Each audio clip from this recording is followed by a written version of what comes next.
Olá, meus queridos e minhas queridas irmãs, muito bom dia. Hoje é um domingo, dia 13 de setembro de 2020. A título de uma aula de escola dominical, eu quero levá-los à leitura de 2 Tessalonicenses, capítulo de número 3, do versículo 6 ao versículo 12. O 6 começa dizendo assim: Nós vos ordenamos, irmãos, em nome de nosso Senhor Jesus Cristo, que vos aparteis de todo irmão que ande desordenadamente e não segundo a tradição que de nós recebestes.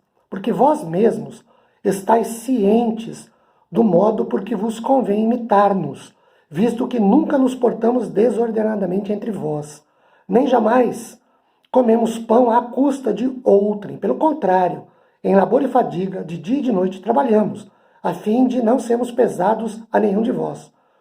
Não porque não tivéssemos esse direito, mas por termos em vista oferecer-vos exemplo em nós mesmos, para nos imitardes. Porque, quando ainda convosco, vos ordenamos isto: se alguém não quer trabalhar, também não coma, pois, de fato, estamos informados de que entre vós há pessoas que andam desordenadamente, não trabalhando, antes se intrometem na vida alheia. A elas, porém, determinamos e exortamos no Senhor Jesus Cristo que, trabalhando tranquilamente, comam o seu pão, o seu próprio pão. Queridos, durante este mês de setembro e o mês de outubro, por conta da Reforma Protestante, aqui na igreja nós resolvemos trabalhar conceitos da Reforma. Domingo próximo passado nós vimos a influência da Reforma na cultura, na educação, e vimos, por exemplo, que a escola pública gratuita foi fruto da Reforma Protestante. Antes, não. A história está aí para não nos mentir. Hoje eu quero falar sobre a ética protestante e o espírito do capitalismo. Bom, primeiro, vamos pensar aqui sobre o seguinte. O que falaremos hoje, ele é extraído do livro de Max Weber, um economista alemão que viveu entre 1864 a 1920. E ele é considerado um dos fundadores da sociologia. Ele procura vincular o conteúdo doutrinário do protestantismo, em particular do calvinismo, com a economia capitalista. Ele faz isso nós faremos isso dividindo o assunto em 3 principais tópicos. Primeiro, as razões protestantes do capitalismo. Em primeiro lugar, a filiação religiosa e estratificação social. Weber, ele constatou que no Vale de Ruhr, se é que eu estou pronunciando a palavra certa, lá na Alemanha, uma região estudada, os filhos dos católicos escolhiam carreiras profissionais humanistas. E os protestantes, carreiras técnicas. E estavam mais representados entre os industriais, dirigentes empresariais e técnicos de nível superior. Segundo, o espírito do capitalismo. Tempo é dinheiro, porque qualquer tempo em que não se trabalha custa dinheiro que poderia ter sido ganho. Crédito é dinheiro. Por 6 moedas por ano, pode-se usar centenas de moedas. O dinheiro pode gerar dinheiro. Aquele que desperdiça uma moeda destrói tudo o que ela poderia ter produzido. Uma grande quantidade de moedas. Qual é o pensamento calvinista a esse princípio? Muito simples. O pensamento calvinista é o pensamento da produção. Quanto mais você trabalha, mais você produz, mais trabalho, mais produz, mais ganho. Quando você não trabalha, é improdutivo, mesmo reconhecendo a necessidade do descanso, a necessidade do repouso. Mas é um horário que, do ponto de vista do capitalismo, não é produtivo. Entre outras razões, é por isso, por exemplo, que várias empresas têm turnos, porque durante 24 horas as máquinas estão trabalhando, elas estão produzindo e, consequentemente, provocando ganhos. Na visão protestante do capitalismo, tem a concepção da vocação. Calvino lembrou que, para nós vivermos de modo digno, nós devemos levar em conta a nossa vocação. E aí ele diz assim: a vocação do Senhor é, em tudo, o princípio e fundamento do agir correto. O magistrado desempenhará as suas funções. Um chefe de família se restringirá ao dever. Cada um, em seu gênero de vida, suportará e tolerará as desvantagens, as preocupações, os aborrecimentos de que seu fardo foi imposto por Deus, desde que obedeça à sua vocação. Nenhuma obra haverá de ser tão desprezível e vil que diante de Deus não resplandeça e seja tida por valiosíssima, no seguinte sentido. O calvinismo, ele reconhece a vocação, ou seja, o chamado. E Paulo entende que quando nós somos chamados para uma determinada função profissional, o que acontece? Devemos desempenhá-la como quem serve a Deus. Paulo diz, quer comais, quer bebais, qualquer coisa que a gente faça, tem que fazer para a glória de Deus. E ele diz que não tem esse trabalho vil que Deus não recompense, porque é a vocação da pessoa. Claro que a gente vai entrar em detalhes sobre legitimidade, licitude da coisa, né? Mas não há trabalho. Eu sou um gari. Se você é um gari, porque essa porta se abriu para você, Deus abriu essa porta. Então seja um gari que dê testemunho, que trabalhe, que se dedique. Se essa é a sua vocação, faça direito, porque Deus te recompensará. Segundo ponto da nossa exposição, a ética vocacional do protestantismo. Cristãos, vocação, capital e trabalho. No seu estudo, o Max Weber ele apresentou 4 grupos religiosos e ele verificou as suas posturas em relação ao capital e ao trabalho. O primeiro grupo foi o dos calvinistas.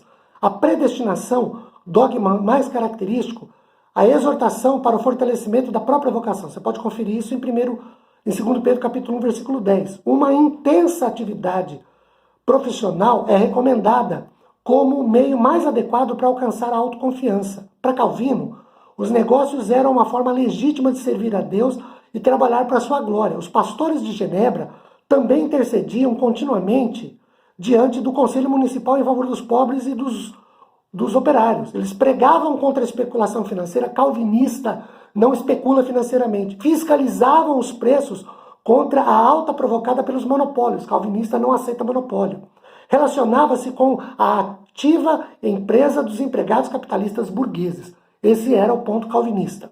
O segundo grupo que Weber constatou, lá na região dele, eram os pietistas, associado a Philip Jacob Spencer, um teólogo luterano. O efeito prático dos princípios foi um controle ainda mais estritamente de disciplina e autocontrole do corpo e do espírito, um caminho imprescindível em direção a Deus, a verdade e a virtude na conduta da vocação. E ela influenciou funcionários, caixeiros, operários, empregados domésticos e empregador patriarcal condescendente. O pietismo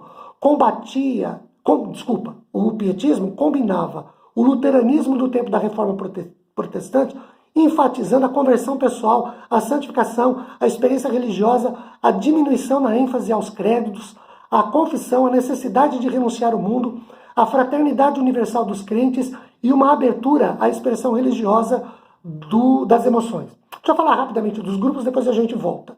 O terceiro grupo foi o metodismo, associado a John Wesley, mas em nada isso ajuntou de novo ao desenvolvimento da ideia da vocação, ele apenas reproduziu. E o quarto grupo, os anabatistas, associado a Nemo Simon, se recusavam a aceitar funções públicas, originalmente por um dever religioso, decorrente do repúdio de todas as coisas mundanas que, depois de abandono como princípio, permaneceu ainda efetivo na prática. O segundo ponto dessa questão em que Weber viu os grupos tem a ver com a ascese e o espírito do capitalismo. Para Weber, a vocação ascética reformada é um mandamento de Deus para todos, para que trabalhem para a glória de Deus. Weber atribuiu o progresso material à orientação dada pela ética, a ética é comportamento, e pela teologia reformada, calvinista, para a economia. Vamos trocar em miúdos o que a gente falou até agora? Muito simples. Para Calvino, a ideia era a seguinte: você trabalha, ganha e, como a sua vida é uma vida voltada para Deus, para agradar a Deus, você deve ter uma vida que não tenha, por exemplo, vícios. Vamos pensar aqui num camarada que fume um maço de cigarro por dia. Imaginemos que esse cigarro, não sei quanto custa um maço, mas digamos que sejam R$2. Ele fuma um maço por dia, logo em 30 dias ele vai gastar R$60. Na cabeça de Calvino e dos calvinistas, a coisa funciona assim: pega esses R$60 e guarda. Ao invés de você gastar em cigarro, guarda. Você não desenvolve vício, seu corpo agradece e o seu bolso mais ainda, porque ao final do ano você deixou de gastar R$720 e ganhou R$720, além do que você tem saúde. Para Calvino, você trabalha, economiza o máximo que você pode e você então poupa, guarda. Com isso você prospera, por razões óbvias. Eu gastava R$60 por mês com cigarro. Eu não fumo, porque me converti a Cristo, deixei de fumar. O que eu vou fazer? Eu vou guardar esse dinheiro, ao final do ano eu tenho R$720. Você fala, nossa, que dinheirão. Estou falando de R$2 por mês, por dia, num vício. Pensa, multiplica isso por bebida, multiplica isso por noitada, multiplica isso por bagunça. Aí você vai ver quanto vai dar no final de um período. Vamos pensar aqui no terceiro ponto, amarrando as pontas. O pensamento econômico reformado pode ser brevemente reproduzido e resumido em 5 principais tópicos. Primeiro, é necessário começar para saber qual a atitude que o Senhor deseja que tenhamos diante dos bens materiais. Quais os meios lícitos de ganhá-los e qual o seu uso adequado e legítimo. O calvinismo prega isso. Eu devo trabalhar para ganhar, para lucrar por meios lícitos, não exploratórios e legítimos. Segundo, não devemos buscar os bens terrenos por cobiça. Se tivermos na pobreza, devemos suportá-la pacientemente. Se tivermos riquezas, não devemos nos prender a elas nem confiar nelas. Terceiro, trabalhamos honestamente para ganhar a vida. Recebamos nossos lucros como vindo das mãos de Deus. É fruto do meu trabalho que o Senhor me deu. Quarto, quem nada possui, não deixe de render graças a Deus e de comer o seu pão com alegria. Quem muito possui, não use de glutonaria, luxúria, orgulho, vaidade, gaste dinheiro com coisas supérfluas. Pelo contrário, socorra os mais necessitados e pobres e invista no reino. E quinto, assim como Jesus deu-se por nós, também comuniquemos ao próximo, com amor, as graças que recebemos, ajudando-os na pobreza e socorrendo-os na sua miséria. O pensamento de Calvino com respeito à economia é este. Você trabalha e você tem direito ao salário. Quando você é um empresário, você deve usar de meios lícitos e de meios legítimos para ganhar o seu dinheiro. Vamos pensar aqui na ideia de Calvino sobre licitude e lucro e ganho no seguinte. Pensem numa galinha. Eu crio uma galinha. Eu gasto R$10 para criar essa galinha até poder vendê-la. Se eu vender por R$10, eu empatei o dinheiro que eu usei. E talvez não consiga, com esses R$10, criar uma segunda galinha. Então eu vou estabelecer aqui que o meu lucro será de 20%.